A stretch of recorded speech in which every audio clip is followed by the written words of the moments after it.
ministre. La parole est au président Roger Gérard Schwarzenberg. Monsieur le Premier ministre, Gambetta et le 4 septembre, Oui, il y a trop de bruit. Zola et J'accuse, Joseph Kessel et le chant des partisans, certains de ceux qui ont fait la France et son histoire étaient d'ascendance étrangère, sinon binationaux. Vendredi, l'Assemblée examinera le projet de révision de la Constitution. Selon ce texte, les condamnés pour crimes de terrorisme pourront être déchus de la nationalité française s'ils sont binationaux, généralement par filiation, ayant au moins un parent étranger. En revanche, ceux qui sont exclusivement français, les Français dits parfois de souche, seront exonérés de cette sanction. En elle-même, cette déchéance peut se concevoir. Ceux qui tirent sur les compatriotes au fusil d'assaut, ceux qui renient leur pays s'excluent à l'évidence de la communauté nationale. Mais l'on conçoit mal que cette déchéance concerne uniquement les binationaux, car la République, c'est le principe d'égalité devant la loi, sans distinction d'origine.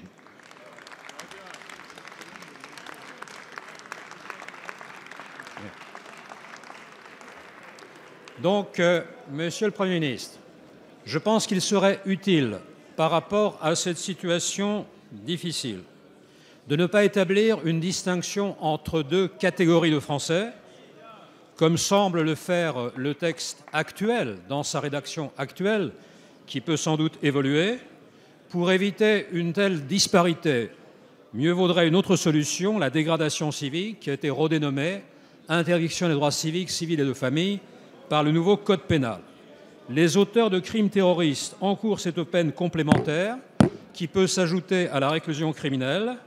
Ceux-ci ne seraient pas déchus de leur nationalité, mais privés de leur citoyenneté pour l'essentiel, ce qui, symboliquement, au plan de la réprobation publique, Merci, serait Monsieur une le sanction Président. La parole est à Monsieur le Premier ministre Manuel Valls.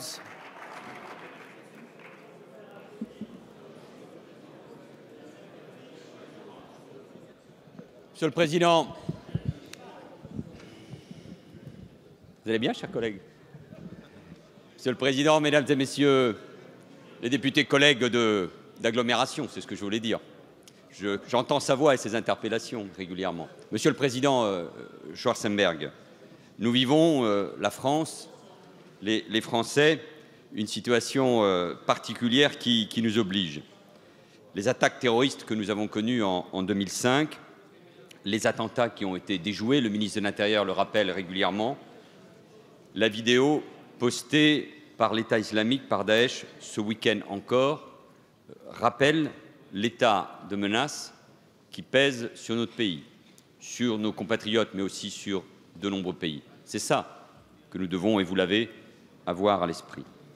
En convoquant le Conseil des ministres dans la nuit du vendredi 13 novembre, en déclarant immédiatement l'état d'urgence, en rétablissant le contrôle aux frontières, en s'exprimant clairement devant les représentants de la nation à Versailles le 16 novembre, le Président de la République a non seulement pris la mesure de la situation, mais a voulu créer les conditions d'une union forte, celle des Français, à travers la représentation nationale face au terrorisme.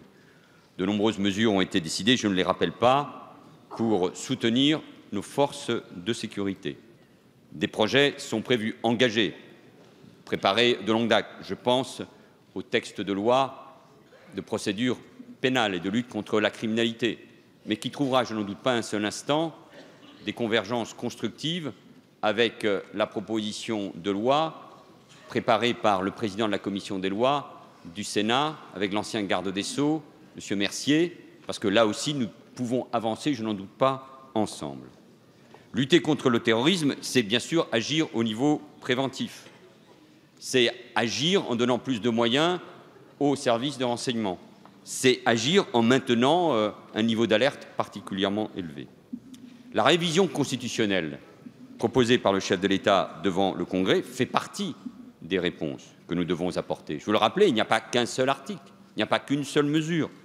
Nous concevons l'inscription dans la Constitution de l'état d'urgence que nous allons vous proposer de prolonger pour 3 mois supplémentaires, prévu à l'article 1 de la révision comme une garantie Aujourd'hui, les motifs permettant le déclenchement de l'état d'urgence ou encore la nécessité de l'autorisation du Parlement pour toute prolongation au-delà de 12 jours relèvent de la simple loi.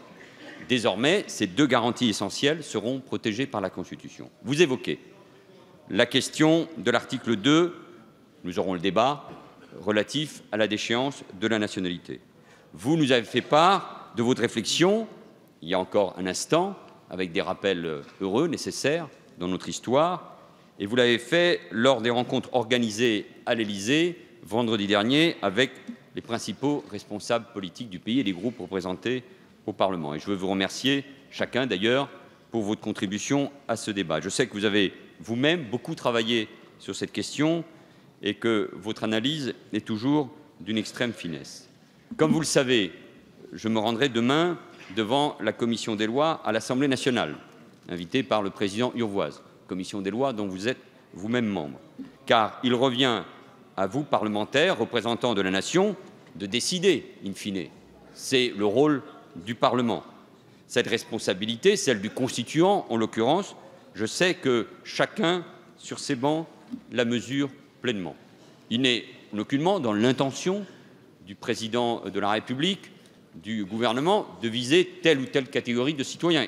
Je suis d'ailleurs à l'écoute de tous ceux qui peuvent se sentir concernés. Je veux rappeler uniquement, Monsieur le Président Schwarzenberg, que nous ne visons qu'une seule catégorie de citoyens, une seule, les terroristes, qui par leurs crimes, d'une certaine manière, déchirent le lien qu'ils ont pu établir avec la nation.